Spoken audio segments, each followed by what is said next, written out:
Hey YouTube, it's Fate. I'm coming to you from after reading One Piece chapter 1040, and it was an amazing chapter. It was a lot of mind-boggling stuff happened, so let's just get down to it. Let's run down our list of what happened and see what we can salvage from it, what we can review, and what predictions we might be able to make about the next few chapters or even going forward for each of the characters.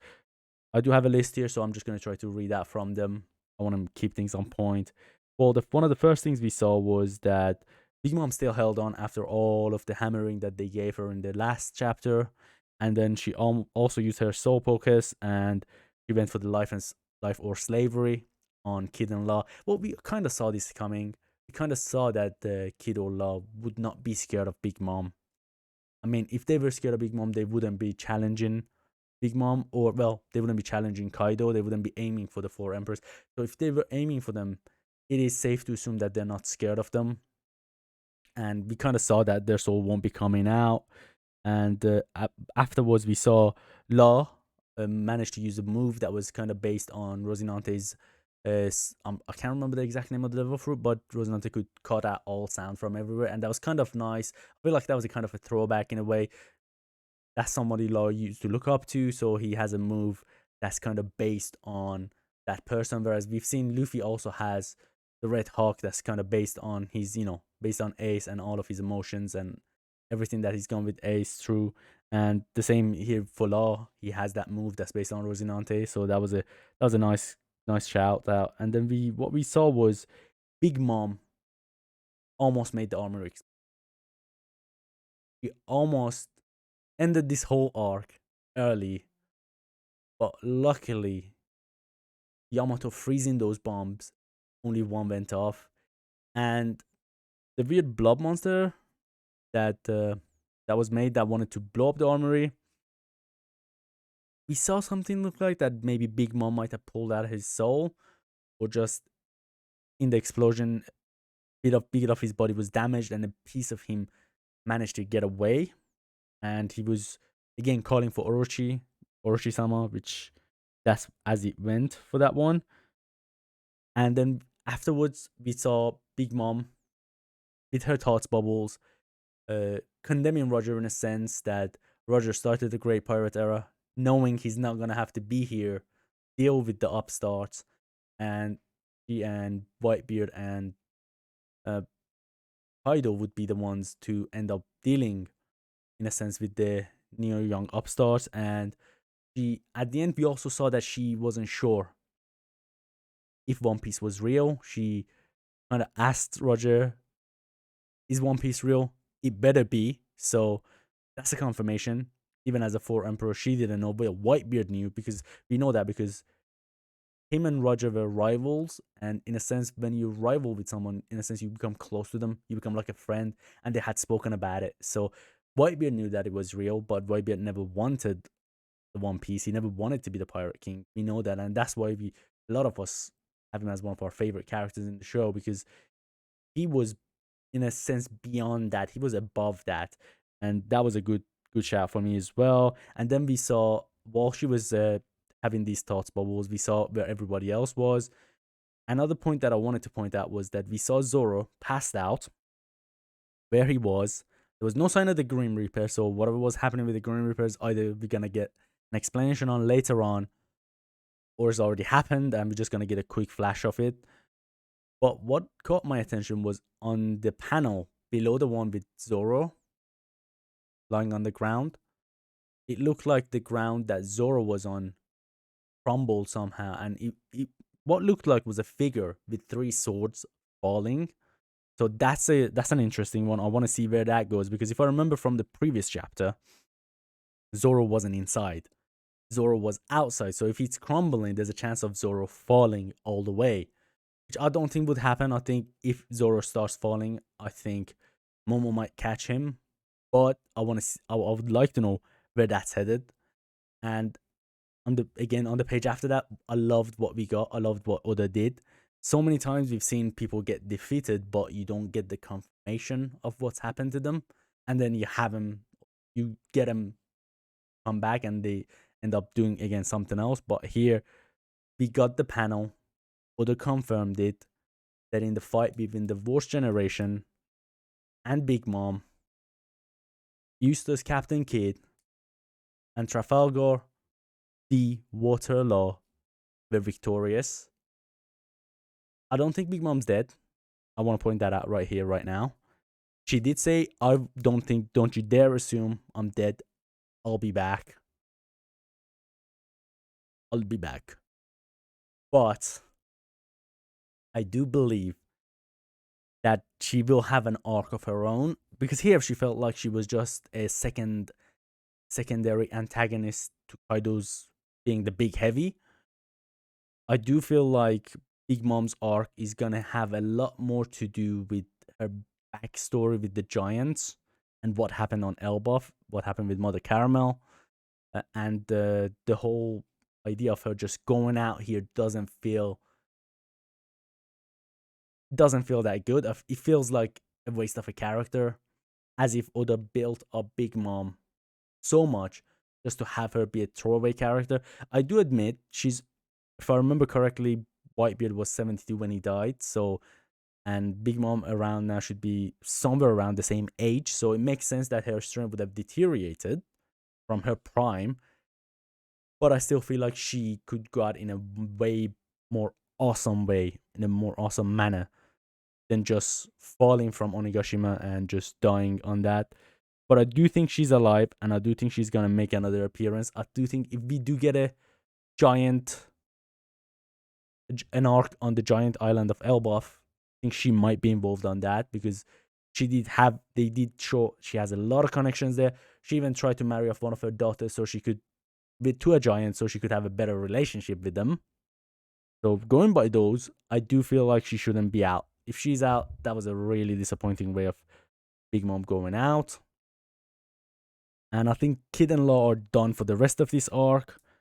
I think Big Mom is done for the rest of this arc. If we didn't get the panel from Oda, the panel that confirmed Big Mom has lost to Kid and Law, I might have expected something along the lines of Prometheus and Hera catching up to Big Mom and fishing her back out of that giant hole in the ground that Law made the chapter before, and maybe she would come back and have some sort of impact on a fight between Luffy and Kaido, but I don't see that happening now. Not with the definitive box confirmation that we got. And then where you would have thought the chapter would end right there, what we got after was another big drop about Momo telling Yamato that Zunisha is here, and Yamato, of course, recognizing Zunisha from Oden's journals, because she had that journal for so many years. She probably read it like multiple times. She would know everything about it. And what caught my interest was when I almost forgot Momonosuke's name for a second there. I was like, who is the dragon?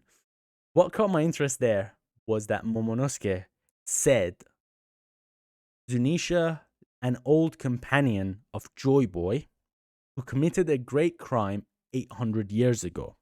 So here now is where things gets really interesting. What was the crime Zunisha committed 800 years ago? I'm just going to write that down. Who was the crime against? Was it the world government? Or was it Joy Boy? If it was a crime against the world government, then it would have been Zunisha would have committed it alongside Joy Boy.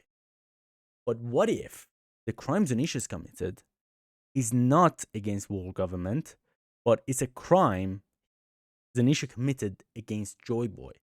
Because if it was a crime against world government, then we wouldn't. Right now, it feels like with Zunisha having the minks on her back, constantly walking through the new world, doesn't feel like a kind of punishment that the world government might be strong enough to inflict on Zunisha. Whereas that does feel like a kind of punishment that Joy Boy might have, put on Zunisha. Maybe it might even be a self-imposed punishment for whatever crime she may have committed against Joy Boy. But I feel like from what we got on those chapters, we don't have on this chapter, to be more precise, we don't have too much to go on. But overall, I would love to see more of this. I want to know. I feel like I don't think we're gonna get more on this in the next chapter. I do feel like in the next chapter, what we're gonna get is gonna be more about Kaido versus Luffy. Still want to know what is happening with the world government. I'd like to maybe if you get a refresher on that, what's happening to those world government ships, because we saw Zunisha pull up on them. So I don't think nothing's gonna happen down there. If we've been realistic, there's no way that Zunisha's just gonna walk by them, and there's no way the world government ships are just gonna let Zunisha walk towards Wano up. Because they're here for Wano, they're probably gonna try to stop Zunisha. They don't want any. There's a term that scientists use when they're doing an experiment and something they haven't accounted for happens. I can't remember the term exactly what it was. It was some kind of a variant, something that's unaccounted for. They don't want anything like that to interfere with their plan for Wano. So I do think there's something down there that's gonna happen down there. And so I think the next chapter we're gonna get Luffy versus Kaido in it. We might even get a refresher on Zunisha versus the world government ships. I also want to. Oh, I just saw in my list down here. I want to give a shout out to Raizo. He won the Battle of It. He held out. I think it's about time now, and soon. If he can hold out a bit more. Forgot the name of the long-eared Shinobi that he was fighting, but I think Raizo should be able to completely defeat him and get out of there. I do want Raizo to make it out. I won't lie.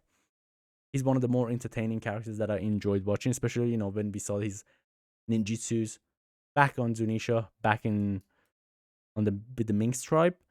But overall, this was an amazing chapter. I think this might have been the best chapter of the Wano arc. This Wano arc has been so long, but this chapter was worth it. It was worth the wait. And I think in the next 5 to 10 chapters, we might get a wrap up for Luffy versus Kaido. Because you need to realize that has been coming along at the same time. We're probably gonna get a flashback for Kaido. We've always got a flashback when a big boss was about to go down, when a big main villain of an arc was about to go down. We did get flashbacks most of the time. And I do expect a flashback for Kaido, whether it's gonna be before he's defeated or whether it's gonna be after he's defeated. If we do get the flashback before he's defeated, then I'd say instead of 5 to 10 chapters, it might be 10 to 15 chapters before Luffy and Kaido come to a conclusion. Luffy versus Kaido.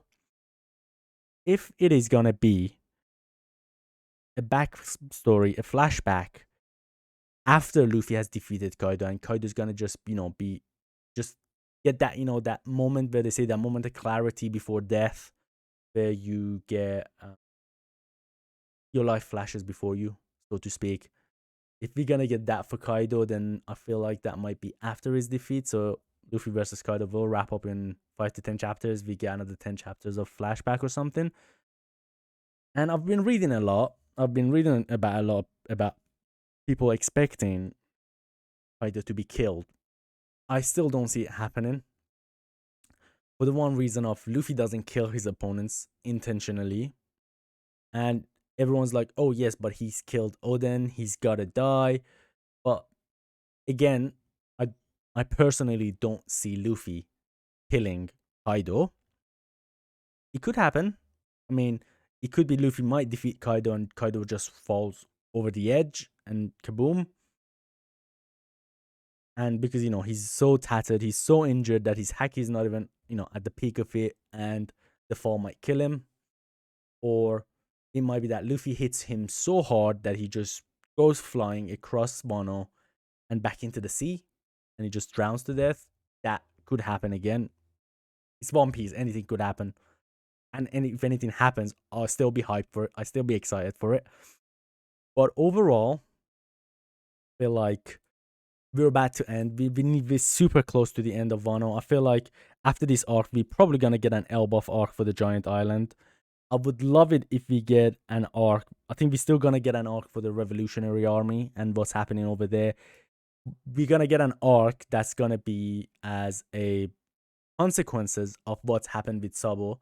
Because remember, we did get the Ace when Ace fought Blackbeard. We all we got told at the end of it was that it's gonna cause something massive afterwards, and then the war happened. With Sabo, we haven't even been told what that is cause gonna have consequences. But I think whatever happened is gonna have some form of consequences. Probably end up having an arc. We got so much stuff we still gotta go through. We gotta go through the giant island. We gotta go through the revolutionaries. We gotta go through the world governments. I'm assuming the world governments and the revolutionary arc might be interconnected or it might be one arc, but I still think there's a good 10 years of One Piece left, personally. But I am gonna end chapter 1040's review there, and my prediction for chapter 1041 or 1041, depending on however you want to say it. I mean, I got friends who like to put 0.04, they like to write the zero, and I got friends who just write 0.04. So I want to make sure I keep everybody happy. But I do feel that the next chapter, whether it's gonna be from the start or whether we might be halfway through near the end of the chapter, we are gonna go back to the Kaido versus Luffy. And once that wraps up, that's practically Wano wrapped up.